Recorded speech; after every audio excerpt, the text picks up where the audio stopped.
Banyak orang tahu mungkin ya, tapi ini juga bisa kita share nanti lain waktu. Saya itu Ustaz Felix, selain menghafal Al-Quran juga, saya menghafal dari kitab-kitab lain. Seperti Bible juga saya menghafal.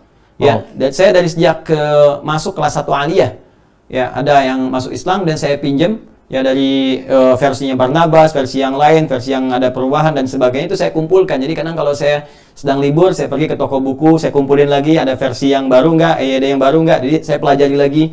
Sekarang contoh gini misalnya, coba Anda buka di Perjanjian Lama, itu kitab Kejadian. Ustaz Felix boleh googling lah ya, kan sekarang sudah online ya. Di Kejadian coba buka pasal 32 ayat 28. Ya, pasal 32 ayat 28.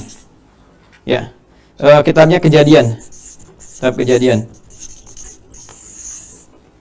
Ya. Ada, maka orang itu berkata, boleh bantu saya di situ? Namamu tidak akan disebutkan lagi Yakub tapi Israel. Ini dia. Belum selesai itu. Namamu tidak akan disebutkan lagi Yakub tapi Israel, ya. Sebab engkau telah bergumul melawan itu dia. Iya, sebab engkau telah bergumul melawan Allah dan manusia. Dan kau menang. Itu persoalannya. Ya. Ini yang paling bahaya nih. Jadi diantaranya apa? Ini juga yang paling kita sulit terima nih. Ya, ini saya mohon izin ya teman, ini argumentasi ilmiah ya. Jadi kita sedang belajar untuk mengkomparasikan. Nanti kalau keberatan kita bisa diskusi, ya. Jadi kita bisa biasakan masuk ke ranah ilmiah. Seperti orang tua kita dulu diskusi. Jadi bukan memotong ya. Kalau memotong nanti jadi saling serang. Itu oleh Al-Quran disebut dengan wala tubadzir tabdzira. Ya, dan janganlah engkau berbuat yang sia-sia. Dari kata badzara itu muncul bazar. Ya, itu dalilnya di Quran wala tubadzir tabdzira. Dan janganlah engkau menjadi bazar dengan sebazar-bazarnya. Innal mubadzirina, sungguh para bazar itu kanu ikhwana syayatin, boleh jadi akan dekat kepada setan. Wa kana syaitan rabbihi kafura, sedangkan setan itu kepada Rabbnya dia ingkar. Makanya kalau ada bazar yang ingkar dengan ayat-ayat Allah, yang suka mencela, yang suka hadirkan hoax, yang suka mengadu domba, itu sudah ada wala tubadzir tabdzira. Kalau murid saya tahu tasrifan sorofnya, badzara yubadziru tabdzira. Nyambung Ustaz ya, antara bazar sama tabdzir. Nanti mohon izin teman-teman di bazar, mohon izin ya. Jadi ini cuma kajian ilmiah. Kajian ilmiah ya, tapi kalau Anda keberatan ya enggak apa-apa. Kalau memang itu tugas ya, saya tidak menghormati itu, tapi kalau Anda ditugaskan mengamati kajian saya juga, itu mungkin hidayah yang Allah berikan. Insyaallah. Mudah-mudahan ada kebaikan. Ini ya. Nah, kan di situ ada persoalan. Apa narasinya di situ? Nah, orang itu berkata, ya, namamu sekarang sudah bukan Yakub lagi. Apa namanya? Israel. Di sini kita temukan kalimat Israel pertama. Nanti saya mau bandingkan antara Israel yang ada di Al-Quran dengan Israel yang ada di dalam ini Kejadian. Pasal 32 ayat 28. Saya udah baca sarahnya ya. Udah baca tafsirnya nih.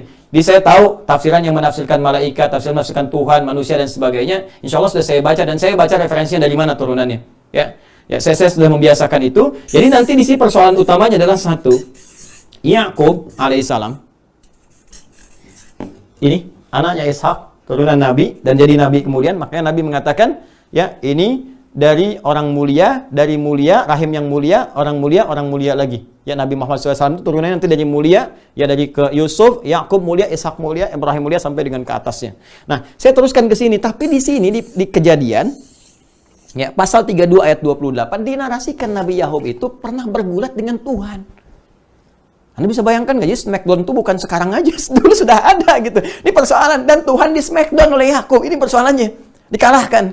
Jadi dalam gulat itu Tuhan kalah, Allah kalah katanya sama Yakub. Manusia juga kalah. Karena kalah itulah kemudian ya Yakub dinobatkan menjadi yang paling kuat pada masa itu, disebutnya dengan Israel. Jadi ganti namanya, jangan Yakub, Israel, untuk menyuguhkan kekuatan. Ya jangankan manusia, Tuhan aja kalah. Ya, jadi persoalan teman-teman sekalian, ini persoalan yang paling pertama menunjukkan bahwa ada problem di sini. Ya, ada problem, dan problem ini udah disoal oleh Al-Quran. Ini jadi celaka nanti, jadi orang jadi salah cara berpikirnya, cara pandangnya salah. Cuma nanti di dalam tafsirnya ini ada keterangan-keterangan yang mengatakan Yakub juga cedera bagian pangkal pahanya gitu kan. Jadi begitu Tuhannya kalah, kemudian Tuhan balas pukul ke bagian pangkal paha, kenalah pangkal paha itu sampai sekarang. Karena itu orang Yahudi tidak senang makan bagian paha yang tertutupi oleh kulit itu. Asalnya dari situ, ada tafsiran demikian. Itu bukan tafsiran Quran ya, tapi turunan dari sini. Nah, jadi teman-teman sekalian, saya mau turunkan bahwa ini yang disoal oleh Al-Quran. Dan karakter ini terbawa pada akhirnya.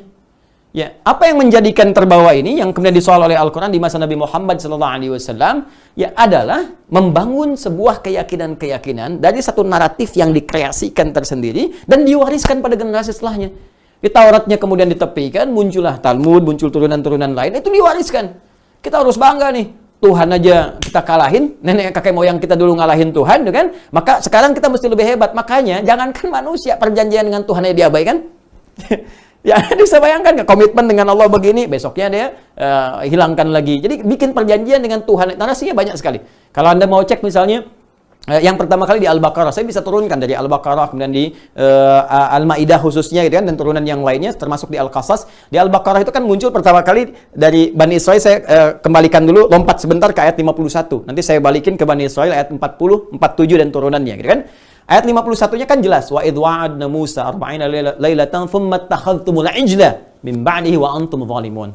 Kalian ini kan sudah komitmen mau nyembah Allah, diutus Musa. Ya, Musa tuh udah baru belum kering tuh tapak kaki itu. Tapak kaki belum kering, dibebaskan dari Firaun dan turunan-turunannya, gitu kan. Yang turunan maksud di sini bala tentara yang pada saat itu ditenggelamkan ya di Laut Merah itu. Ketika semuanya selesai, selamat dari situ, Musa diminta oleh Allah menghadap dulu untuk mendapatkan pedoman hudan itu. Yang kelak disebut dengan Taurat, itu nama umumnya hudan. Nabi Adam dapat hudan, jadi semua nabi punya hudan. Al-Baqarah ayat 38. Yaqul nahbitu minha jami'a fa imma yatiyanakum minni hudan. Musa dapat hudan, nanti namanya Taurat, gitu kan? Hudan tahu dari mana? Quran surah 17 ayat yang kedua. Wa id ataina Musal kitaba wa ja'alnahu hudan li bani Israil. Maka ketika dia kemudian berangkat ke Tur Sina itu, ya, kemudian untuk mendapatkan turunan Ten Commandments, 10 perintah Allah Subhanahu wa taala. Apa yang terjadi? Sudah komitmen mau nyembah Allah, dijaga juga oleh Nabi Harun ya alaihissalam, dijaga di situ dengan baik. Apa yang terjadi? Mereka tiba kemudian menyalahi ketentuan Allah, langsung pengen dihadirkan Tuhan. Ya, lewat sesembahan dari anak lembu itu, yang ketika mereka lihat satu kaum mereka menyembah punya Tuhan tertentu, dia katakan, tolonglah Samiri, kan, buatkan kepada kami seperti ini sehingga kami bisa mengikuti jejak orang-orang itu. Anda bisa bayangkan nggak? Baru punya perjanjian dengan Tuhan, udah dilanggar lagi. Nanti ada yang bunuh nabinya. Nanti yang saya mau cerita lagi lebih dahsyat lagi. Nabi Musa disuruh perang dengan Tuhannya. Kita mau duduk-duduk aja sampai kamu menang, katanya. Nanti kita masuk saat masuk bab Palestina. Ya, saat masuk ke situ. Jadi ini udah biasa. Tuhan aja dilanggar, apalagi kamu. Apalagi saya.